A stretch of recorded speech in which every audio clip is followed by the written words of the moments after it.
Friends, welcome to IAS సాధక్ once again. ఈరోజు 3 June 2021 important Hindu articles ఏమున్నాయో discuss చేస్తాం. The first important Hindu article వచ్చేసి మనకు అబౌట్ ది ఆర్ఫన్స్ అనమాట. అంటే ఇక్కడ మనకు అనాథ పిల్లలు, అంటే కోవిడ్-19 వలన అనాథలుగా మారిన చిన్నపిల్లలు ఉంటారు కదా ఇండియాలో. ఇలాంటి వాళ్ళ కోసం గవర్నమెంట్ ఎలాంటి స్టెప్స్ తీసుకుంటుందని చెప్పేసి మనకు రీసెంట్గా కోర్ట్ అనేది మనకు గవర్నమెంట్ అడగడం జరిగిందనమాట. అలా కొన్ని రెగ్యులేషన్స్, కొన్ని సజెషన్స్ పాస్ చేసింది సుప్రీం కోర్ట్ మనకు సెంట్రల్ గవర్నమెంట్కి. సో దాన్ని బేస్ చేసుకొని మనకు గవర్నమెంట్ ఆఫ్ ఇండియా వాళ్ళు కొన్ని స్టెప్స్, అలాగే కొన్ని ఒక అడ్వాంటేజ్ తీసుకొచ్చారనమాట. ఎవరి కోసం అంటే ఎవరైతే అనాథలుగా మారారు, దీనివల్ల అంటే కోవిడ్-19 వల్ల, ఓకేనా. ఈ కోవిడ్-19 వల్ల ఎవరైతే అనాథలుగా మారారో అలాంటి పిల్లల కోసం అని చెప్పేసి మన గవర్నమెంట్ వాళ్ళు కొన్ని రిలీఫ్ స్కీమ్స్ తీసుకొచ్చారనమాట. సో అవి డిస్కస్ చేస్తాం ఈ టాపిక్లో. సో చాలా చాలా ఇంపార్టెంట్ అనమాట మనకు ప్రిలిమ్స్ పాయింట్ ఆఫ్ లాగా మెయిన్స్ పాయింట్ ఆఫ్ వ్యూలో. ఇక్కడ ఎవరైతే అనాథలుగా మారారో వాళ్ళని because of the pandemic, okay, వాళ్ళకి ఫైనాన్షియల్ అసిస్టెన్స్ ఇవ్వాలి. అట్ ది సేమ్ టైం ఏంటంటే చిల్డ్రన్కి ఫర్దర్గా ఫ్యూచర్ భరోసా ఇవ్వాలని చెప్పేసి గవర్నమెంట్ డిసైడ్ చేసుకుందనమాట. సో అక్కడ మనకి డిఫరెంట్ ఉన్నాయన్నమాట. లైక్ ఫర్ ఎగ్జాంపుల్ వాటిదే స్టూడెంట్స్, ఓకే, ఎవరైతే చిన్నపిల్లలు ఉంటారో 11 to 18 ఇయర్స్ మధ్యలో పిల్లలు ఉంటారు కదా, ఇలాంటి పిల్లలు, ఓకేనా. అలాగే మనకు బిలో 11 ఇయర్స్ ఉన్న పిల్లలకి ఏంటంటే ఫస్ట్ ఇంపార్టెన్స్ ఏంటంటే ఎడ్యుకేషన్, ఓకే, ఎడ్యుకేషన్ ప్రొవైడ్ చేయాలని అనుకున్నారనమాట. ఎడ్యుకేషన్ వచ్చేసి మనకు బిలో 11 ఇయర్స్ లోపల ఉన్న వాళ్ళైతే మనకు అర్థమవుతుంది. బిలో 11 ఇయర్స్ ఉన్న వాళ్ళైతే మనకు students can be enrol in కేంద్రీయ విద్యాలయాస్ ఆర్ ప్రైవేట్ స్కూల్స్, ఓకేనా. అంటే ప్రైవేట్ స్కూల్స్ కావచ్చు, లేదంటే వాళ్ళకి అందుబాటులో లేకుండా ఉన్నట్లయితే అక్కడ మనకు ఈ యొక్క కేంద్రీయ విద్యాలయాల్లో మనకు మెయిన్ వాట్ ఎన్రోల్ చేస్తారనమాట గవర్నమెంట్ వాళ్ళు. అట్ ది సేమ్ టైం ఏంటంటే government will take care of their expenses, ఓకేనా. అక్కడ ఏంటంటే మనకు ఈ ఎక్స్పెన్సెస్ మొత్తాన్ని ఎవరు బేర్ చేస్తారంటే అఫ్ కోర్స్ మనకు ఈ ఇక్కడ మనకు ఈ యొక్క సెంట్రల్ గవర్నమెంట్ లేదా కన్సర్న్ స్టేట్ గవర్నమెంట్స్ అండి మనకు ఈ బేర్ చేస్తుంది అనమాట. అర్థమవుతుంది. And second one is that ఎవరైతే మనకు 11 to 18 ఇయర్స్ మధ్యలో ఉంటారో వాళ్ళకి ఏంటంటే can be enrol in Sainik schools, okay, Sainik schools కావచ్చు, లేదంటే నవోదయ విద్యాలయాలు ఉన్నాయి కదా, ఈ నవోదయ విద్యాలయాలు కానీ లేదా సైనిక్ స్కూల్స్లో కానీ మనకు వీళ్ళు ఎన్రోల్ చేయడం జరుగుతుంది అనమాట. అర్థమవుతుంది. అంటే మనకు ఎడ్యుకేషన్ చాలా ఇంపార్టెన్స్ ఇస్తున్నారు. అట్ ది సేమ్ టైం ఏంటంటే హెల్త్ కూడా ఇంపార్టెన్స్ ఇస్తున్నారు. Health insurance cover of 5 lakhs, okay, 5 lakhs health ఇన్సూరెన్స్కి ఏంటంటే మనకు వీళ్ళ పేరు మీద పర్టికులర్ అమౌంట్ అనేది మనకు డిపాజిట్ జరుగుతుంది అనమాట. మనకి హెల్త్ ఇన్సూరెన్స్ కూడా వీళ్ళకి ప్రొవైడ్ చేస్తారనమాట 5 lakhs వరకు అప్రాక్సిమేట్గా. అర్థమవుతుంది. హెల్త్ కూడా ఇంపార్టెన్స్ ఇస్తున్నారు. Education first one, and second one is that health అనమాట. ఈ థర్డ్ వన్ వచ్చేసి మనకి ఇంపార్టెన్స్ ఏంటంటే కార్పస్ ఫండ్ అనమాట. ఓకే, కార్పస్ ఫండ్ క్రియేట్ చేస్తారనమాట. అంటే వాళ్ళ డైరెక్ట్ వాళ్ళకి ఒక అకౌంట్ క్రియేట్ చేయించి, ఓకే, వాళ్ళ అకౌంట్లో 10 lakhs డిపాజిట్ చేస్తారనమాట. ఓకే, 10 lakhs డిపాజిట్ చేసిన తర్వాత ఎవరైతే చిన్నపిల్లలు ఉంటారో, బట్ ఇది అమౌంట్ ఎప్పుడు ఇస్తారు అంటే మనకు ఈ లంసమ్ అమౌంట్ వచ్చేసి మనకి ఎప్పుడు ఇస్తారంటే at the attaining of the 23rd year, అంటే 23 ఇయర్స్ దాటిన తర్వాత వాళ్ళకి వాళ్ళ అమౌంట్ని, అంటే ఈ 10 lakhs amount with interest, okay, మొత్తం బ్యాంక్లో వేస్తారు కదా అమౌంట్. ఈ 10 lakhs అమౌంట్ మనకి ఏంటంటే they will provide to the children who attains 23 years, okay, 23 years age ఎవరికి వస్తుందో అలాంటి పిల్లలకి ఏంటంటే మనకు ఈ అమౌంట్ని తర్వాత వాళ్ళకి అమౌంట్ ఇచ్చేస్తారనమాట. ఓకే, వాళ్ళ లైఫ్ వెల్ బీయింగ్ కోసం చెప్పేసి. అట్ ద సేమ్ టైం ఏంటంటే and will be afforded from corpus after 18 years of age. చూడండి, monthly stipend, okay, monthly stipend అంటే మనకి 10 lakhs అమౌంట్ ఉంది కదా, ఈ 10 lakhs వచ్చి ఇంట్రెస్ట్ అమౌంట్ని పిల్లలకి ఇవ్వరనమాట. ఎందుకంటే స్కూల్లో మన కేంద్రీయ విద్యాలయాలు కావచ్చు, వీటిలో మనకు ఇంపార్టెన్స్ ఉంటుంది కాబట్టి. So when the attain 18 years, okay, వాళ్ళకి ఎప్పుడైతే 18 ఇయర్స్ వస్తుందో, 18 వచ్చిన తర్వాత ఏంటంటే వాళ్ళకి ఈ అమౌంట్ని స్టైఫండ్ తీసిస్తారనమాట. ఓకే, స్టైఫండ్ అంటే మంత్లీ కొద్ది ఖర్చు అనేది మనకు, లైక్ సింపుల్గా మనం చెప్పాలంటే ఇంట్రెస్ట్ అనుకోవచ్చు. ఓకే, అలాగే అమౌంట్ మనకు తీస్తారనమాట ఎవరికి 18 ఇయర్స్ తర్వాత. బట్ మనకు 23 ఇయర్స్ వచ్చిన తర్వాత ఏంటంటే ఫుల్ అమౌంట్ మనకు పే చేస్తారనమాట. Okay, these are steps taken by the government for the well being of the orphans. Okay, orphans ఎవరైతే అయి ఉంటారో దేనివల్ల అంటే బికాస్ ఆఫ్ ది కోవిడ్-19. ఓకే, కోవిడ్-19 వలన ఎవరైతే ఆర్ఫన్స్ అయి ఉంటారో వాళ్ళకి ఎడ్యుకేషన్లో, ఓకే, హెల్త్గా అన్ని విధాలుగా ఏంటంటే మనకు గవర్నమెంట్ వచ్చేసి మనకు వీళ్ళకి సపోర్ట్ చేయాలని చెప్పేసి మనకు ఒక ఆర్డర్స్ పాస్ చేస్తుంది అనమాట.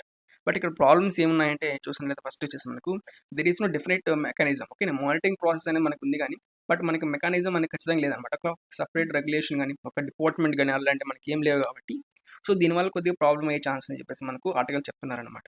అర్థమవుతుంది. అంటే ప్రాసెసింగ్ అండ్ మానిటరింగ్ కొద్దిగా ప్రాబ్లం అవుతుంది. అంటే మనం ఎవరిని అంటే ఎలాంటి వాళ్ళు మనకు ప్రజెంట్ ఎక్కడయ్యారు, ఓకే, ఎవరయ్యారు ఆర్ఫన్స్ అనేవాళ్ళు అండ్ ఇన్ఫర్మేషన్ మనకి ఎలా వస్తుంది, ఓకే, ఆ ఇన్ఫర్మేషన్ ఎవరు పాస్ అయ్యారు మనకు, ఎన్జిఓస్ టై అయిపోతున్నారా లేదా స్టేట్ గవర్నమెంట్స్ టై అయిపోతున్నారా, అలా మనకి ఎలాంటి ఇన్ఫర్మేషన్ లేదనమాట. ఓకే, జస్ట్ ఎవరైతే ఆర్ఫన్స్ అవుతున్నారని చెప్తున్నారు కానీ ఎలా అవుతున్నారు, ఎవరు అవుతున్నారో తెలుసుకోవాలంటే ఇన్ఫర్మేషన్ పాస్ చేయాలని మనకు ఒక అథారిటీ ఉండాలి కదా, ఒక మెకానిజం ఉండాలి కదా. ఆ మెకానిజం లేనప్పుడు ఏమవుతుందని చెప్పేసి మనకు ఆర్టికల్ చెప్తున్నారనమాట. ఓకే, అదొక డిఫెక్ట్ అని చెప్పొచ్చు ఇక్కడ. ఓకే, ప్రాసెసింగ్ లేదు, మానిటరింగ్ మెకానిజం లేదు.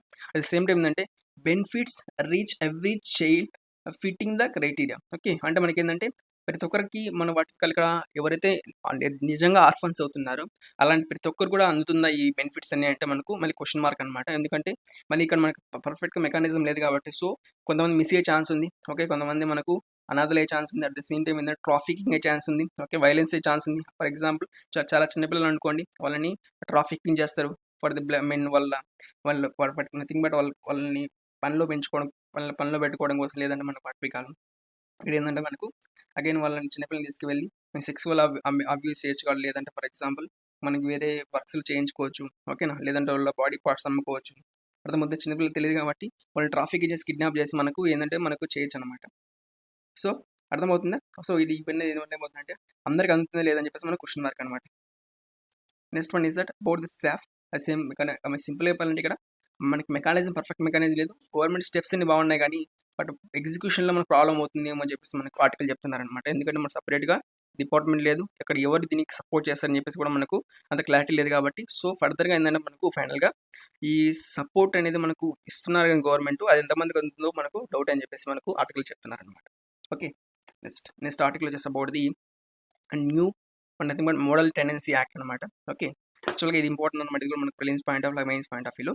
Okay what is the model tenancy అంటే మనకి నథింగ్ బట్ ఏంటంటే టెనెన్స్ అంటే నథింగ్ బట్ ఎవరు రెంట్కి ఉండేవాళ్ళు అనమాట ఓకే ఈ రెంట్కి ఉండే వాళ్ళకి కొన్ని రూల్స్ అన్ని మార్చారు గవర్నమెంట్ అని చెప్పేసి ఎందుకోసం మార్చారు అంటే రీజన్ ఏమంటే సింపుల్ రీజన్ వచ్చేసి అర్బన్ ఏరియాస్లో అప్రాక్సిమేట్గా చూడండి ఇక్కడ 1.1 crore houses are lying vacant in urban areas okay urban ఏరియాస్లో చాలా వరకు మనకి ఏంటంటే వేకెంట్స్లో ఉన్నాయన్నమాట okay laying vacants and 1.1 crore houses okay and existing rental laws of the state okay మన ప్రజెంట్ లాస్ అనేది ప్రాపర్గా లేవు అందువల్ల ఏంటంటే మనకు ఈ houses and rental nothing but ఖాళీగా ఉన్నాయని చెప్పి చెప్తున్నారనమాట సో ఫ్యూచర్లో ఏంటంటే మనకు పాపులేషన్ అంటే అర్బన్ పాపులేషన్ చాలా ఎక్కువ ఇంక్రీజ్ అవుతా ఉంది సో దాన్ని బేస్ చేసుకుని ఏంటంటే ఈ అర్బన్ పాపులేషన్ ఇంక్రీజ్ అవుతుంది కాబట్టి అర్థమవుతుంది ఈ అర్బన్ పాపులేషన్ ఇంక్రీజ్ అవుతుంది కాబట్టి సో దానికి తగ్గట్టుగా మనకు హౌసెస్ రెంటల్ రూల్స్ అనేవి ఉండాలి ఓకేనా టెనెన్సీ రూల్స్ అని ఉండాలి బట్ స్టేట్ గవర్నమెంట్స్ కొన్ని రూల్స్ అనేవి డిఫరెంట్గా ఉన్నాయి వాళ్ళు ఏంటంటే ప్రాబ్లం అవుతుందని చెప్పేసి మనకు గవర్నమెంట్ వచ్చి కొన్ని సజెషన్ చేశారనమాట అర్థమవుతుంది అంటే మనకు ఆల్మోస్ట్ 1.1 crore హౌసెస్ అనేవి మనకు ఖాళీగా ఉన్నాయి సో ఇలా ఖాళీగా ఉండడం వల్ల ఏమవుతుందంటే మనకు ఈ స్లమ్స్ అనేవి ఎక్కువ డెవలప్ అవుతున్నాయి ఇండియాలో ఓకే ఎందుకంటే వాళ్ళకి హౌస్ రెంట్ తగ్గట్టు లేవనుకోండి ఏమవుతుందంటే they will go to the slums and స్లమ్స్లో నిలవలో వల్నబుల్ లైఫ్ లీడ్ చేస్తుంటారు సో అలాంటి లైఫ్ లీడ్ చేయకుండా ఉండాలంటే మనకు కొన్ని రెండల్ లాస్ అండ్ కొద్దిగా మార్చాలని చెప్పేసి మనకు గవర్నమెంట్ డిసైడ్ చేసింది అనమాట సో అందుకని చెప్పేసి మనకు ఈ యొక్క మోడల్ టెనెన్సీ యాక్ట్ తీసుకొచ్చారు ఇంకో విషయం ఏమందంటే ద ల్యాండ్ ఓకే ల్యాండ్ ఉంది కదా ఈ ల్యాండ్ అనేది ఏంటంటే comes under the state list okay land అనేది మనకు స్టేట్ లిస్ట్లో ఉంటుంది అనమాట సో ఈ చేంజెస్ చేయడం చాలా కష్టం అవుతుంది ఎందుకంటే మనకు what is called it is not binding on any state చూడండి ఇక్కడ ఈ ప్రెసెంట్ మోడల్ టెనెన్సీ యాక్ట్ ఉంది కదా ఈ మోడల్ టెనెన్సీ యాక్ట్ వచ్చేసి not binding on any state ఒక స్టేట్ మీద బైండ్ చేయలేము అనమాట ఎందుకంటే మనకు ఈ land comes under the okay land comes under the state అనమాట స్టేట్ లిస్ట్లో ఉంటుంది అనమాట సో ఈ ల్యాండ్ గురించి చేయాల్సిన సవరణ ఏమైనా ఉన్నాయనుకోండి ఫర్ ఎగ్జాంపుల్ చేంజెస్ ఏమైనా చేయాలనుకోండి అప్పుడు ఏంటంటే గవర్నమెంట్ సెంట్రల్ గవర్నమెంట్ చేయలేదన్నమాట ఎందుకంటే ఈ స్టేట్ లిస్ట్ ఉంది కాబట్టి state government has a full authority అర్థమవుతుంది సో అందుకే చెప్పేసి మనకి ఇక్కడ ఏం ఇచ్చారు model tenancy act model tenancy అంటే ఏంటంటే ఒక మోడల్ లాగా ఉంటుంది అనమాట ఇది ఓకే స్టేట్ గవర్నమెంట్స్ ఒకవేళ నచ్చితే దీన్ని యూజ్ చేసుకోవచ్చు అర్థమవుతుంది స్టేట్స్ ఒకవేళ నచ్చితే ఏంటంటే దే కెన్ యూజ్ అనమాట but it's not compulsory it's not binding అనమాట కంపల్సరీ మాత్రం కాదు ఎందుకంటే అది అందుకే మోడల్ చెప్పారు మోడల్ అనమాట ఇది ఓకే మోడల్ ఉంచేస్తారు అలాగా ఏ స్టేట్కి నచ్చుతుందో ఆ మోడల్ని యూజ్ చేసుకోవచ్చు అనమాట అర్థమవుతుందా అంటే ఇది మోడల్ టెనెన్సీ యాక్ట్ అని చెప్పారు ఎందుకోసం అంటే because land comes under the state list okay state లిస్ట్లో ఉంటుంది కాబట్టి that is the reason why it's comes under the అందుకే మనకు ప్రజెంట్ రెంటల్ లాస్ అనేది మనకు అంత అప్రాపరేట్గా అట్ సేమ్ టైం కన్ఫ్యూజన్గా ఉంటాయి ఎందుకంటే ఒక స్టేట్లో ఒకలాగా ఉంటుంది ఇంకో స్టేట్లో ఇంకొకలాగా ఉంటుంది సో అవన్నీ ఉండకూడదు ఒక యూనిఫామ్గా ఉండాలని చెప్పి గవర్నమెంట్ డిసైడ్ చేసింది బట్ అది ఫుల్ఫిల్గా చేయలేదు కాబట్టి ఒక మోడల్ టెనెన్సీ యాక్ట్ తీసుకొచ్చారనమాట టెనెన్సీ యాక్ట్ ఎన్ని స్టేట్స్ ఫాలో అయితే మనకు తెలియదు ఓకేనా బట్ స్టేట్ గవర్నమెంట్ ఇష్టం అనమాట ఫాలో అవ్వాలి ఫాలో కాకూడదు అని చెప్పేసి అర్థమవుతుందా ఎందుకు తీసుకొచ్చారంటే బికాస్ ఆఫ్ ది చాలా హౌసెస్లో మనకు చాలా అర్బన్ ఏరియాస్లో పాపులేషన్ రైజ్ అవుతుంది బట్ పాపులేషన్ రైజ్ అవుతున్నా కానీ ఈ హౌసెస్ అనేది మనకు వేకెంట్గానే ఉన్నాయి ఎందుకంటే ఈ లాస్ అనేది ఓల్డ్ లాస్ అనేది కొద్దిగా రెగ్యులర్గా ఉన్నాయి కొద్దిగా మంచిగా లేవన్నమాట టెనెంట్స్కి ఇష్టం లేకుండా ఉన్నాయి అలాగే ల్యాండ్ లార్డ్స్కి ఇష్టం లేకుండా ఉన్నాయి సో దానివల్ల ఏమవుతుందంటే మనకు చాలా హౌసెస్ అన్ని ఖాళీగా ఉండిపోతున్నాయి అనమాట సో దాన్ని రెక్టిఫై చేయడం కోసం స్లమ్స్ని డెవలప్ చేయకుండా ఎక్కువ ఆపడం కోసం అని చెప్పేసి మన గవర్నమెంట్ కొత్త లాస్ తీసుకొచ్చింది అనమాట ఓకే ఇది ఫస్ట్ ఈ కొత్త లాస్లో ఏమున్నాయి డిస్కస్ చేసినట్టు ఫస్ట్ వచ్చేసి మనకు ఈ టెనెన్సీ ల్యాండ్ లార్డ్స్ మధ్య రిలేషన్ ఎలా ఉండాలి, ఓకేనా. మన సింపుల్గా చెప్పాలంటే రెంట్ అథారిటీ, ఓకేనా. సింపుల్గా ఏంటంటే రెంట్ అథారిటీ అనమాట. ఎందుకంటే ఇప్పటివరకు మనకు ఈ రెంట్ అథారిటీ అనేది లేదనమాట. అంటే రెంట్ అథారిటీ అంటే మీనింగ్ ఏమంటే ఇక్కడ ఫర్ ఎగ్జాంపుల్ మనం ఎవరి దగ్గరన్నా ఫర్ ఎగ్జాంపుల్ ఏ అనే పర్సన్ వచ్చి బి అనే పర్సన్ దగ్గర రెంట్ కోసం ఒక హౌస్ తీసుకున్నారనుకోండి. మనకి ఎలా అయితే మన రిజిస్టర్ ఆఫీసర్ మనం రిజిస్టర్ చేసుకుంటాము, అలాగే మనకు ఈ రెంట్ అథారిటీ అని ఉంటుందన్నమాట. ఈ రెంట్ అథారిటీ ఏం చేస్తుందంటే they will what we call ఏం చేస్తుందంటే రిజిస్టర్ చేస్తారనమాట. అంటే మేము ఇతనికి రెంట్కి ఇస్తున్నాం, ఏ అనే పర్సన్కి బి అనే పర్సన్ రెంట్కి ఇస్తున్నాడు అని చెప్పేసి మనకు ఒక సర్టిఫికేట్ ఇస్తారనమాట. దానివల్ల ఏమవుతుందంటే మనకు వీళ్ళిద్దరి మన అగ్రిమెంట్ పర్ఫెక్ట్గా ఒక లీగల్గా అగ్రిమెంట్ ఉంటుంది. సో రెంట్ అథారిటీని మనకు ఎస్టాబ్లిష్ జరుగుతుంది అనమాట. దీని ప్రకారంగా అంటే మోడల్ టెనెన్సీ యాక్ట్ ప్రకారంగా మనకు ఈ రెంట్ అథారిటీని మనకు స్టేట్ గవర్నమెంట్ ఎస్టాబ్లిష్ చేయాల్సి ఉంటుంది. ఓకే, ఇక్కడ ఏం జరుగుతుందంటే all the transactions, all the agreements between the tenants and landlords. Okay, tenant అంటే ఎవరు, రెంట్కి ఉండేవాడు వ్యక్తి. అలాగే ల్యాండ్ లోడ్ అంటే ఎవరంటే మనకు ఓనర్ అనమాట. ఓకే, ఈ ఓనర్కి అలాగే ఈ రెంట్కి ఇచ్చే రెంట్ పర్సన్కి, ఓకేనా, అద్దెకు ఉండే పర్సన్కి మధ్య కాంట్రాక్ట్స్ అన్ని లేదా వాటికల్ అగ్రిమెంట్స్ అన్ని మనకు ఈ రెంట్ అథారిటీలో మనకు జరుగుతాయి అనమాట. మీరు అప్డేట్ అవుతుంది, వెబ్సైట్ ఉంటుంది అనమాట ఈ రెంట్ అథారిటీ వాళ్ళది. వెబ్సైట్లో అతను ఈ హౌస్ సంబంధించినటువంటి ఎవరు ఉంటున్నారు, ఓకే, అర్థమవుతుంది, మనం ఎప్పుడు ఖాళీ అవుతుంది అలా ఇన్ఫర్మేషన్ మొత్తం పాస్ చేస్తారనమాట. అప్పుడు మనకి ఏంటంటే ఈజీగా యాక్సెస్ చేయొచ్చు అనమాట. ఎక్కడ ఖాళీగా ఉంది, మనకి ఇక్కడ కంఫర్టబుల్గా ఉంటుంది అని చెప్పేసి మనకు ప్రతి ఒక్కరికి యాక్సెసిబుల్గా ఉంటుంది. సో ఈ రెంట్ అథారిటీ వల్ల ఏమవుతుంది మనకు ఓనర్స్కి benefit, at the same time tenants కూడా బెనిఫిట్ అవుతుంది. అర్థమవుతుంది. So that is the rent authority అనమాట. ఇది ఫస్ట్ మెయిన్ చేంజెస్ అని చెప్పొచ్చు మనకి టెనెన్సీ యాక్ట్లో. తర్వాత వచ్చేసి మనకి security deposit. Okay, security deposit అంటే నథింగ్ బట్ ఏంటంటే సెక్యూరిటీ డిపాజిట్ అంటే మనకి అడ్వాన్స్ చెప్పేసి సింపుల్గా అడ్వాన్స్ పే చేయాల్సి ఉంటుంది. మన కొన్ని స్టేట్స్ లేదా మనకు 3 months లేదా 4 months అడ్వాన్స్ పే చేయాలి. కొన్ని ఇంకా పెద్ద సిటీస్ లేదా మనకు అప్రాక్సిమేట్ 6 months కూడా మనం పే చేయాల్సి ఉంటుంది అమౌంట్ రెంట్. ఓకేనా, ముందే పే చేయాల్సింది. ఫర్ ఎగ్జాంపుల్ 10,000 అమౌంట్ అనుకోండి. ఓకే, 10,000 అమౌంట్ అనుకుంటే అతను అడ్వాన్స్ ఎంత పే చేయాలంటే మనకి అఫ్కోర్స్ అప్రాక్సిమేట్గా అదే మనకు ఇక్కడ నార్మల్ సిటీస్లో 30,000 పే చేయాల్సి ఉంటుంది. అదే పెద్ద సిటీస్ అయితే మనం 50,000 to 60,000 పే చేయాల్సి ఉంటుంది. అంటే 5 months రెంట్ ముందే పే చేయాలి మనం. ఎందుకోసం అంటే ఒక సెక్యూరిటీ కోసం చెప్పేసి మనకు దానికి సెక్యూరిటీ డిపాజిట్ అని చెప్తారనమాట. ఈ సెక్యూరిటీ డిపాజిట్స్ కూడా మనకి ఏంటంటే ప్రజెంట్ ఒక ఫిక్స్డ్ అమౌంట్ ఫిక్స్ చేస్తారనమాట. ఎవరు రెంట్ అథారిటీ వాళ్ళు. అర్థమవుతుంది. ఈ ఫిక్స్డ్ వాటి టర్మ్ మాత్రమే, ఫిక్స్డ్ అమౌంట్ మాత్రమే ఉంటుంది. ఇక్కడ మన సెక్యూరిటీ డిపాజిట్ ఇష్టం వచ్చినట్టు ఉండే ఛాన్స్ లేదనమాట. దీనివల్ల అంటే because of the model tenancy act. దీనివల్ల ఏమవుతుందంటే మనకు ఈ రెంట్కి ఉండే వాళ్ళకి అంటే టెనెంట్స్ కొద్దిగా బెనిఫిట్ అవుతుంది. ఇక్కడ ఏమో అథారిటీ వల్ల ఏమవుతుందంటే ల్యాండ్ లార్డ్స్కి అంటే ఓనర్స్కి బెనిఫిట్ అవుతుంది. సెకండ్ రూల్ వల్ల ఏమవుతుందంటే మనకు ఈ రెంట్కి ఉండే వాళ్ళకి కొద్దిగా బెనిఫిట్ అవుతుంది అనమాట. ఓకేనా, ఇంకో పాయింట్ ఉంది ఇక్కడ. ఇంకో థర్డ్ పాయింట్ ఏమంటే ఇక్కడ వాటి tenants fails to vacate the premises on the expiration of the period of the tenancy. ఒకవేళ టెనెన్స్ అనేవాళ్ళు అంటే మనకు అద్దెకుండే వాళ్ళు వాళ్ళకు ఓనర్ చెప్పిన డేట్ కన్నా ఇంకా చెప్పిన డేట్కి ఖాళీ చేయలేకపోయారు అనుకోండి. ఫర్ ఎగ్జాంపుల్ ఏ అనే పర్సన్ వచ్చేసి బి అనే పర్సన్ చెప్పాడు, ఈ ఈ మంత్ ఎండింగ్లో మీరు వర్టికల్ వికెట్ చేయించాలి, లేదంటే రెంట్ అథారిటీలో అగ్రిమెంట్ ప్రకారంగా ఈ మంత్ లాస్ట్ కల్లా ఏంటంటే వాళ్ళ టర్మ్ అయిపోతుంది, ఎక్స్పైర్ అయిపోతుంది అనుకోండి. అప్పుడు ఏం చేయాలంటే ఖచ్చితంగా వాళ్ళు వికెట్ చేయించాలి, లేదంటే వాళ్ళు ఇంకొక అగ్రిమెంట్ ఫ్రెష్ అగ్రిమెంట్ చేయించుకోవాలి. ఒకవేళ మనకు ఇక్కడ మనకు ఓనర్ వ్యక్తి ఏం చేశారంటే ఖచ్చితంగా వికెట్ చేయాలని చెప్పారనుకోండి ఎవరికి, టెనెంట్కి. అతను ఖచ్చితంగా ఎక్స్పైర్ అయిన తర్వాత ఖచ్చితంగా వికెట్ చేయించాల్సింది.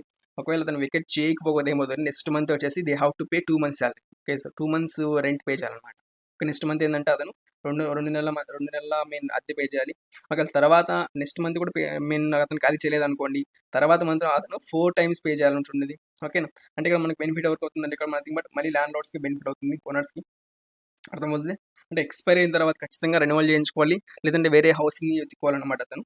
బట్ ఇక్కడ ఏంటంటే ప్రజెంట్ మనకు అక్కడే ఉండే ఛాన్స్ లేదనమాట. ఒకవేళ అక్కడే ఉంటే ఏమవుతుందంటే 2 months 4 months మనకి ఏమవుతుందంటే అమౌంట్ పెరిగిపోతుంటుంది అనమాట. ఓకేనా, తర్వాత చూడండి సబ్లెట్. ఓకే, సబ్లెట్ని ఏంటంటే మనకు వాటికల్ ఈ సబ్లెట్ని కూడా మనకి ఏం చేస్తున్నారంటే వాటికల్ సబ్లెట్ మీనింగ్ ఏమంటే ఫర్ ఎగ్జాంపుల్ ఏ అనే పర్సన్ ఉన్నాడు. ఓకే, ఏ అనే పర్సన్ వచ్చేసి ఓనర్ అనుకోండి. ఆ బి అనే పర్సన్కి రెంట్కి ఇస్తున్నారు అనమాట. ఓకే, బి అనే పర్సన్కి రెంట్కి ఇస్తున్నాడు. ఈ బి అనే పర్సన్ వచ్చేసి ఏకి తెలియకుండా ఇంకొక పర్సన్కి సి అనే వ్యక్తికి రెంట్కి ఇచ్చాడు అనుకోండి. అలా దాన్ని ఏమంటారు సబ్లెట్ అంటారు అనమాట. ఓకే, అర్థమవుతుంది.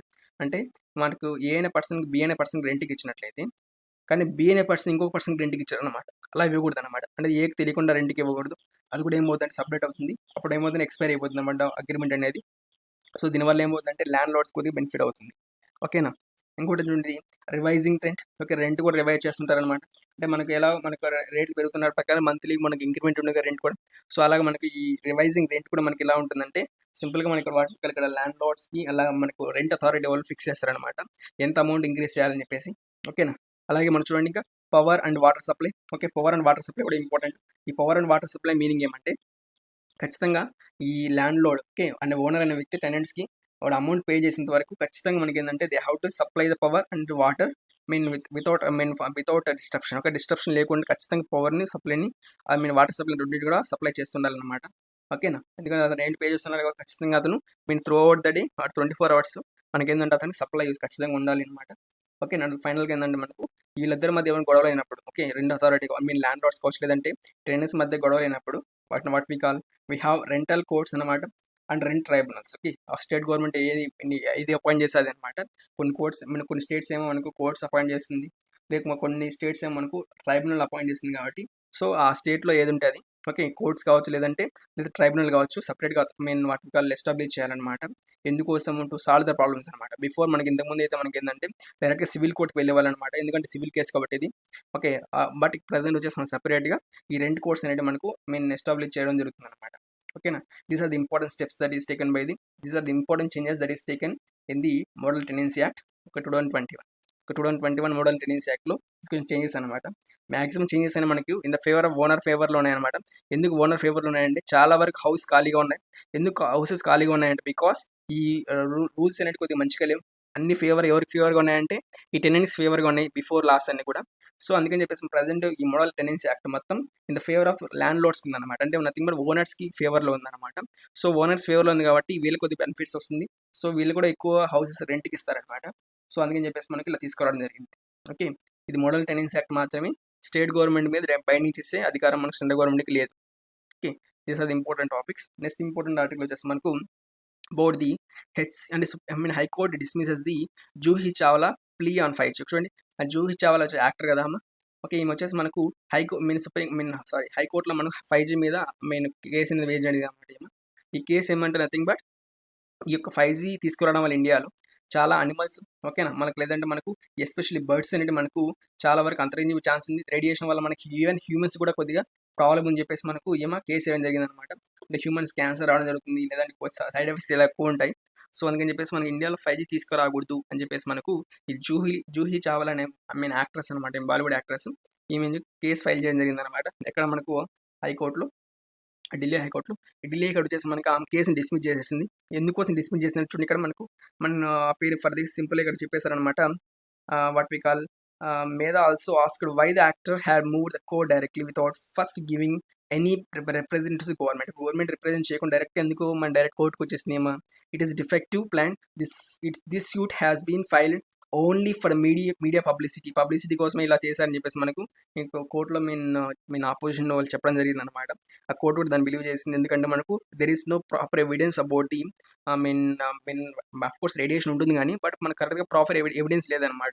మనకు 5G వల్ల చనిపోతున్నాయి బర్డ్స్ అని చెప్పేసి, 5G వలన మనకు అనిమల్స్ చనిపోతాయని చెప్పేసి మనకు ఈ ప్రాపర్ ఎవిడెన్స్ లేదు. ఇంతవరకు మనకు ఎలాంటి స్టెప్స్ అనేది తీసుకోవడం లేదనమాట. సో అందుకని చెప్పేసి మనకు అంతేకాకుండా మనకు వాట్ వి కాల్ ఇక్కడ మనకు 2018లో ఒక స్టడీ జరిగిందనమాట. యుఎస్ నేషనల్ టాక్సికాలజీ ప్రోగ్రామ్ అని చెప్పేసి మనకు తీసుకొచ్చారు. ఈ ప్రోగ్రామ్లో ఏంటంటే ఈ 5G మీద కొద్దిగా ఎక్స్పెరిమెంట్ చేశారు ఇక్కడ స్టూడెంట్స్ అనేవాళ్ళు. ఈ 5G ఎక్స్పెరిమెంట్స్ ఏంటంటే మనకు ర్యాట్స్ మీద చేశారనమాట. ఈ ర్యాట్స్లో క్యాన్సర్ రావడం జరిగింది. ఓకే, ర్యాట్స్లో ఎలుకలు అనమాట, ఎలుకల మీద రీసెర్చ్ చేశారు 5G టెక్నాలజీ మీద. ఈ రేడియేషన్ వల్ల ఎలుకల్లో క్యాన్సర్ రావడం జరిగిందనమాట. సో అందుకని చెప్పేసి మనకు జస్ట్ ఎలుకల మీద మాత్రం మనకి ఎక్స్పెరిమెంట్ జరిగాయి. ఇంతవరకు హ్యూమన్స్ మీద ఎలాంటి ఎఫెక్ట్ అనేది మనకు జరిగినటువంటి దాఖలా లేవు కాబట్టి, అట్ ద సేమ్ టైం మనకి ఎలాంటి ఎవిడెన్స్ లేదు కాబట్టి ఈ WHO కూడా ఓకేనా అంటే వరల్డ్ హెల్త్ ఆర్గనైజేషన్ వాళ్ళు కూడా ఏంటంటే ట్రస్టెడ్ సోర్స్లు ఎక్కడి నుంచి మనకు ఇలాంటి వాట్ వి కాల్ ఈ 5G వల్ల ప్రాబ్లం అవుతుందని చెప్పేసి మనకు ఎలాంటి ఇన్ఫర్మేషన్ లేదు కాబట్టి ఈ WHO వాళ్ళు కూడా దీని గురించి ఎలాంటి విషయాలు మనకు పబ్లిష్ చేయలేదన్నమాట. సో ఇన్ని పాయింట్ బేస్ చేసుకొని మనకి ఏంటంటే ఈ Juhi Chawla plea on 5G technology మీద ఉన్న కేసు అనేది మనకు ఈ ఢిల్లీ హైకోర్టు మనకు వాట్ వి కాల్ ఈ కేసుని డిస్మిస్ చేయడం జరిగింది. ఓకే, అర్థమవుతుందా? అంటే 5G టెక్నాలజీ వల్ల ఇండియాలో హార్మ్ఫుల్ ఉంటుందంటే మనకి ఎలాంటి ఎవిడెన్స్ లేదు కాబట్టి ఈ కేసు మొత్తాన్ని డిస్మిస్ చేయడం జరిగింది అనమాట. ఓకే, నెక్స్ట్ ఆర్టికల్ వచ్చేసి మనకు about the exam fever. Okay, exam fever అంటే సింపుల్గా మనకి రీసెంట్గా మన గవర్నమెంట్ ఆఫ్ ఇండియా వాళ్ళు ఏంటంటే క్యాబినెట్ మనకు సెంట్రల్ క్యాబినెట్ వాళ్ళు డిసైడ్ చేశారన్నమాట. హైకోర్టు మనకు ఆల్రెడీ మనకు కొన్ని సజెషన్ చేసింది ఈ సిబిఎస్ఈ సెకండరీ ఎగ్జామ్స్. ఎందుకంటే సిబిఎస్ఈ 10th క్లాస్ ఎగ్జామ్స్ అలా ఫస్ట్ ఇయర్ ఎగ్జామ్స్ అనేది మనకు అంటే 11th క్లాస్ ఎగ్జామ్స్ అని ఆల్రెడీ మనకు క్యాన్సిల్ చేశారు. అండ్ 12th క్లాస్ ఎగ్జామ్స్ మాత్రం హెల్డ్లో పెట్టారనమాట. సో 12th క్లాస్ ఎగ్జామ్స్ ఎప్పుడు జరుగుతాయని చెప్పేసి మనకు ఈ కోర్టు కూడా సెంట్రల్ గవర్నమెంట్ అడగడం జరిగిందనమాట, క్లారిటీ ఇవ్వాలని చెప్పేసి. సో రీసెంట్గా మనకు 2 days బ్యాక్ ఈ క్యాబినెట్ మనకు under the leadership of prime minister of India Narendra Modi వాళ్ళు ఏం చేశారంటే మనకు ఈ ఎగ్జామ్ క్యాన్సిల్ చేసినట్టు మనం డిక్లేర్ చేయడం జరిగింది అనమాట. ఓకే, అంటే ఎగ్జామ్స్ క్యాన్సిల్ అంటే అది సిబిఎస్ఈ 12th క్లాస్ ఎగ్జామ్స్ అనమాట. అంటే second year exams, inter second year ఈ ఎగ్జామ్స్ క్యాన్సిల్ చేశారు. సో ఇక్కడ మళ్ళీ క్వశ్చన్ రైజ్ అవుతుంది. ఏం క్వశ్చన్ అంటే మనకు నెక్స్ట్ ఎగ్జామ్స్ ఉన్నాయి కదా మనకి, ఫర్ ఎగ్జాంపుల్ లైక్ మనకి జేఈ కావచ్చు, లేదంటే నీట్ కావచ్చు. ఈ ఎగ్జామ్స్ అయిన తర్వాత వీళ్ళు రాసే ఎగ్జామ్స్ అనమాట. ఎవరు రాసేటంటే మనకు ఈ నథింగ్ బట్ ఈ స్టూడెంట్స్ ఎంత సిబిఎస్ఈ +2 అయిపోయిన వాళ్ళు, 12th క్లాస్ అయిపోయిన వాళ్ళు ఈ ఎగ్జామ్స్ రాయాలి. జేఈ మెయిన్స్ కావచ్చు, లేదా ఈ నీట్ ఎగ్జామ్స్ రాయొచ్చు. సో ఈ ఎగ్జామ్స్ రాయాలంటే మనకు ఎలాంటి రెగ్యులేషన్స్ ఉండాలి, ఓకే, ఇలాంటి ఎగ్జామ్స్ ఎప్పుడు పెడతారు, ఓకే, ఎవరికి పెడతారు, ఓకే, 500 పాస్ అయిన వాళ్ళకి, ఓకే, అర్థం అంటే క్వశ్చన్ మార్క్ క్లారిటీ లేదనమాట ఇక్కడ మనకి డిఫరెన్స్ అండి. సో దాని బేస్ చేసుకొని మనకి ఆర్టికల్ రావడం జరిగింది. సో ఫర్దర్గా మనకు ఇలాంటి ఐడియాస్ మీద అంటే ఇలాంటి వాటి మీదకు మనకు వాటికాలి గవర్నమెంట్, సెంట్రల్ గవర్నమెంట్ కొద్దిగా మేము క్లారిటీ ఇస్తే బాగుంటుంది చెప్పేసి మనకి ఆర్టికల్లో చెప్పడం జరుగుతుంది అనమాట. ఓకేనా. నెక్స్ట్ ఇంపార్టెంట్ ఆర్టికల్ వచ్చేసి about the what we call ఇక్కడ మనకు ఒక ప్రిలిమ్స్ పాయింట్ చాలా చాలా ఇంపార్టెంట్ టాపిక్ అనమాట ఇది. ఫర్ ఎగ్జాంపుల్ ఇక్కడ మనకి ఏంటంటే ఓలాంగ్ ఫారెస్ట్ ఎక్కడ ఉందంటే మనకు సింప్లీ అరుణాచల్ ప్రదేశ్లో ఉందన్నమాట. ఓకే, ఓలాంగ్ ఫారెస్ట్ ఎక్కడ ఉంది, అరుణాచల్ ప్రదేశ్లో ఉంది. ఓకేనా. ఈ ఎందుకు అరుణాచల్ ప్రదేశ్లో ఇంపార్టెంట్ చెప్తున్నానంటే ఈ ఈ బర్డ్స్ కొన్ని రీజన్ చాలా ఇంపార్టెంట్గా ఉన్నాయి అనమాట. సో దాని పాయింట్ ఆఫ్ వ్యూ మనకి చాలా ఇంపార్టెంట్ ఇది. అట్ ది సేమ్ ఇంకొక important prelims point of view గుర్తుపెట్టుకున్న టాపిక్ ఏదంటే మనకి ఏదంటే మాంగూరి, మటగొప్ప అండ్ వెట్లాండ్. ఓకేనా. ఈ Maguri, okay, Maguri, Motapung, okay, Motapung wetland ఎక్కడ ఉందంటే మనకి నథింగ్ బట్ అస్సాంలో ఉందన్నమాట. ఎక్కడ ఉందండి, అస్సాంలో ఉండడం జరిగింది. ఓకేనా. ఓలాంగ్ ఫారెస్ట్ ఎక్కడ ఉందంటే అరుణాచల్ ప్రదేశ్లో ఉందన్నమాట. అలాగే మనకు మాగూరి, మొటాప అండ్ వెట్లాండ్ ఎక్కడ ఉందంటే అస్సాంలో ఉండడం జరిగింది అనమాట. ఓకేనా. అట్ ద సేమ్ టైం ఇంకోటి ఏంటంటే మనకు సీకే లేక్ అనమాట. సీకే లేక్ ఎక్కడ ఉందంటే జీరో వ్యాలీ అనమాట. ఇది కూడా మన ఎక్కడ ఉందంటే అరుణాచల్ ప్రదేశ్లో ఉంది. ఈ సీకే వ్యాలీ వచ్చేసి మనకు what we call which is the first artificial lake in Arunachal Pradesh అనమాట. ఓకే, ఈ సీకే వ్యాలీ వచ్చేసి మనకు first artificial lake in Arunachal Pradesh. ఓకేనా. అట్ ద సేమ్ ఇంకొక ఇంపార్టెంట్ టాపిక్ ఏమంటే about the Manas national park వచ్చేసి ఇంపార్టెంట్ అనమాట. ఇది ఒక for the first time in Assam. ఓకేనా. వాట్ వి కాల్ ఈ మానస్ నేషనల్ పార్క్ చాలా ఇంపార్టెంట్. అది important national park in Assam అనమాట. ఎందుకు ఇది మానస్ నేమ్ వచ్చిన రీజన్ ఏమంటే ఈ అస్సాం దగ్గర మనకు ఈ టిబెట్ నుంచి వచ్చే రివర్ అనేది ఒకటి మానస్ రివర్ ఉందన్నమాట. ఈ భూటాన్ నుంచి. ఓకే, ఈ భూటాన్ నుంచి వచ్చే మానస్ రివర్తో ఇక్కడ మనకు ఉంది కాబట్టి ఇక్కడ మనకు వాట్ వి కాల్ ఈ యొక్క నేషనల్ పార్క్ ఏంటంటే ఈ మానస్ నేషనల్ పార్క్ అనే నేమ్ రావడం జరిగింది అనమాట. ఓకేనా. ఇది ఇంపార్టెంట్ మనకు రిలీజ్ పాయింట్ ఆఫ్ వ్యూలో. ఇంకా అలాగే ఇంకొక ఇంపార్టెంట్ ఏంటంటే మయోదియా పాస్. ఓకే, మయోదియా పాస్ కూడా ఇంపార్టెంట్. ఓకేనా. మయోదియా పాస్ అక్కడ నుంచి అరుణాచల్ ప్రదేశ్ నుంచి వస్తుంది మనకు. ఓకేనా.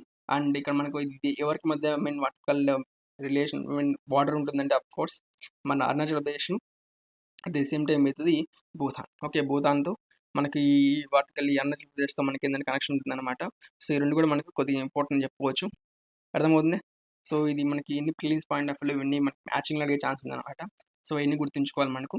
ఓకే, విజిట్ మనకి డిఫరెంట్ ఈ బర్డ్స్ ఉన్నాయి కదా, ఈ బర్డ్స్ కూడా ఇంపార్టెంట్ అనమాట. అర్థమవుతుందా. సో ఇవన్నీ మనకు ఎగ్జామ్ పాయింట్ వల్ల ఇంపార్టెంట్. ఇక్కడ చూడండి, ఇక్కడ దాని ఈ బర్డ్ ఏమైందంటే మనకు వాటి కాల్ కోక్లాస్ పెహంట్ అండ్ ప్రికేషియా. ఓకేనా, ప్రికేషియా అనమాట దీని పేరు వచ్చేసి. మనకు అది ఇక్కడ మనకి ఇస్తున్నారనమాట. Last November Gurugram based wildlife photographer Rajiv Das Gupta hit the jackpot when he first photograph evidence of the rare subspecies of male cuckoos. Okay, పెహంట్ ఈ బర్డ్ చాలా రేర్ స్పీస్ అనమాట. ఇది ఎక్కడ ఉంటుందంటే మనకి ఫారెస్ట్ నేమ్ అనమాట. ఓకే, ఇవన్నీ మనకి ప్రిలిమ్స్ పాయింట్ ఆఫ్ ఇంపార్టెంట్ అనమాట. ఈ వహలాంగ్ ఫారెస్ట్ ఎక్కడ ఉంది, అరుణాచల్ ప్రదేశ్లో ఉంది. అలాగే మనకు మాగూరి వెట్లాండ్ ఎక్కడ ఉందంటే మనకు అస్సాంలో ఉంది. అండ్ సీకే లేక్ ఇంపార్టెన్స్ ఏమంటే అరుణాచల్ ప్రదేశ్లో ఉంది. At the same time it is first artificial lake in Arunachal Pradesh. అలాగే మనకి మానస్ నేషనల్ పార్క్ ఎక్కడ ఉందంటే మనకు అస్సాంలో ఉంది. మానస్ ఎందుకు మనకు రివర్ ఉందన్నమాట, మానస్ రివర్ కూడా ఇంపార్టెంట్. అది అర్థమవుతుంది. ఈ రివర్ ఎక్కడి నుంచి ఫ్లో అవుతుందని మనకు భూటాన్ నుంచి ఫ్లో అవుతుంది. నథింగ్ బట్ ఇక్కడ అస్సాంలో ఫ్లో అవుతుంది అనమాట. అండ్ వాట్ వి కాల్ మనకి ఇంకోటి ఇంపార్టెంట్ ఏదంటే మనకు మయోదియా పాస్ వచ్చేసి అరుణాచల్ ప్రదేశ్ మధ్య అరుణాచల్ ప్రదేశ్లో ఉంటుంది ఈ పాస్. ఇది కూడా కొద్దిగా ఇంపార్టెంట్ మనకు. సో ఇన్ని మ్యాచ్లు అడిగే ఛాన్స్ ఉందన్నమాట. సో ఇవన్నీ మన ప్రిలిమ్స్ పాయింట్ ఆఫ్ కొద్దిగా ఇంపార్టెంట్. ఓకే, నెక్స్ట్ వచ్చేసి మనకు అబౌట్ ది అండ్ తూస్లా రేస్ అనమాట. ఈ తూస్లా రేస్ మెన్ మసాకరి 100 ఇయర్స్ అయిందని చెప్పి. ఈ తూస్లా రేస్ అంటే నథింగ్ బట్ ఏంటంటే మీనింగ్ ఏంటంటే యాక్చువల్గా ఈ ఈ వాట్ వి కాల్ అమెరికాలో అనమాట జరిగింది ఇది. ఓకే, ఈ తూస్లా అనేది ప్లేస్ నేమ్ అనమాట. ఇది అమెరికాలో ఉన్న తూస్లా అనే. సో ఇక్కడ రేస్ ఎక్కడ జరిగిందంటే మనకు ఇక్కడ ఈ తూస్లా అనే ఏరియాలో జరిగిందనమాట. ఎవరి మధ్య జరిగింది అఫ్ కోర్స్ మనకు తెలిసింది కదా. ఇక్కడ ఎవరి మధ్య అంటే 1929లో మనకు ఈ నథింగ్ బట్ ఈ రేస్ ఉంది కదా. లైక్ మనకి ఫర్ ఎగ్జాంపుల్ ఇక్కడ నీగ్రోస్ కావచ్చు, లేదంటే వైట్ మెన్స్. ఓకే, నీగ్రో అని చెప్పి వైట్ మెన్స్ అని అమెరికాలో ఉన్నాయి కదా, వైట్స్ నీగ్రోస్ అని చెప్పేసి. ఈ వైట్స్ నీగ్రోస్ మధ్య రిలేషన్ మన గొడవలు జరుగుతున్నాయండి. యాక్చువల్గా ఫస్ట్ మనకు ఈ ఓల్డ్ అండ్ బ్రిటిష్ టైంలో మనకి ఏంటంటే ఈ బిఫోర్ 1776లో మనకు ఆఫ్రికా నుంచి చాలా మంది నీగ్రోస్ అంటే ఆఫ్రికా బ్లాక్ మెన్స్ని తీసుకొచ్చారు. ఎందుకోసం అంటే బికాస్ వర్క్ చేయించడం కోసం అని చెప్పేసి మనకి బ్రిటిష్ వాళ్ళు వర్క్ చేయించడం కోసం చెప్పేసి మనకి అమెరికా తీసుకొస్తారు. ఎవరిని? ఈ బ్లాక్ పీపుల్ని. ఓకేనా, అలాగే అక్కడే ఉండిపోయారు అనమాట. చాలా ఇయర్స్ నుంచి వాళ్ళు అక్కడ కొన్ని సెంచరీస్ దగ్గర నుంచి అక్కడే ఉండిపోయారు అమెరికాలో. వాళ్ళు ప్రాస్పర్ కూడా అయ్యే ఛాన్స్ అయింది. చాలా మంది వాళ్ళ కష్టపడడం వల్ల ఏంటంటే చాలా వరకు కొంతమంది ఏంటంటే కొద్దిగా ప్రాస్పర్ అయ్యారు, అంటే కొద్దిగా రిచ్ పీపుల్ అయ్యారనమాట. అది చూసి నచ్చని వైట్ మెన్స్ ఉంటారు కదా, అంటే వైట్ పీపుల్ అక్కడ లోకల్గా ఉండేవాళ్ళు. వాళ్ళు ఏంటంటే ఈ what we call Tulsa. Okay, Tulsa ఏరియాలో నథింగ్ బట్ ఈ ఏరియాలో వచ్చేసి వాళ్ళు ఏంటంటే ఎవరైతే బ్లాక్ పీపుల్ కొద్దిగా ప్రాస్పరస్గా ఉన్నారు అలాంటి వాళ్ళకి ఏంటంటే వాట్ వి కాల్ వాళ్ళందరినీ చంపడం స్టార్ట్ చేశారనమాట. వైట్ పీపుల్ అనే వాళ్ళ మీద అటాక్ చేయడం స్టార్ట్ చేశారు. చాలా మంది చనిపోయారు అక్కడ. చాలా మంది వాట్ వి కాల్ ఇది అమెరికాలో వన్ ఆఫ్ ది వర్స్ట్ ఒక రేసిస్ట్ మూవ్మెంట్ అని చెప్పొచ్చు, లేదా one of the worst racist attack అని చెప్పొచ్చు. ఎందుకంటే మనకు ఈ వైట్ పీపుల్ అనే వాళ్ళు బ్లాక్ పీపుల్ మీద చాలా దారుణంగా అటాక్ చేశారనమాట. అది జరిగి 100 ఇయర్స్ జరిగింది కాబట్టి ఈ ఆర్టికల్ జరగడం జరుగుతుంది. సో ఇక్కడ మనకు రెండు గుర్తుంచుకోవాలి. ఓకే, ఈ తుల్సా రేస్ అనేది ఇంపార్టెంట్. ఓకే, తుల్సా రేస్ ఎక్కడ జరిగింది? అమెరికాలో జరిగింది అనమాట. ఓకే, 100 ఇయర్స్ అంటే ఈ జూన్ 1కి 100 ఇయర్స్ అయింది. సో దాన్ని బేస్ చేసుకుని మనకు ఈ గొడవ ఎవరి మధ్య జరిగిందంటే అఫ్ కోర్స్ నీగ్రోస్కి వైట్ మెన్స్కి మధ్య జరిగింది అనమాట. Okay, clear. ఇప్పుడు 2021కి 100 ఇయర్స్ ఉంది కాబట్టి దీని నుంచి మనకు క్వశ్చన్ అడిగే ఛాన్స్ ఉంది అనమాట. Okay, this all about this article. ఇవన్నీ ఇంపార్టెంట్ ఆర్టికల్స్ ఈరోజు మనకు న్యూస్ పేపర్లో ఉన్న articles. Next tomorrow important articles మనం టుమారో డిస్కస్ చేస్తాం. Thanks for watching. Support our channel and subscribe our channel. And ఇలాంటి మరిన్ని తెలుగులో వీడియోలు మీకోసం తీసుకొని వస్తాం. సో కైండ్లీ సపోర్ట్ అస్.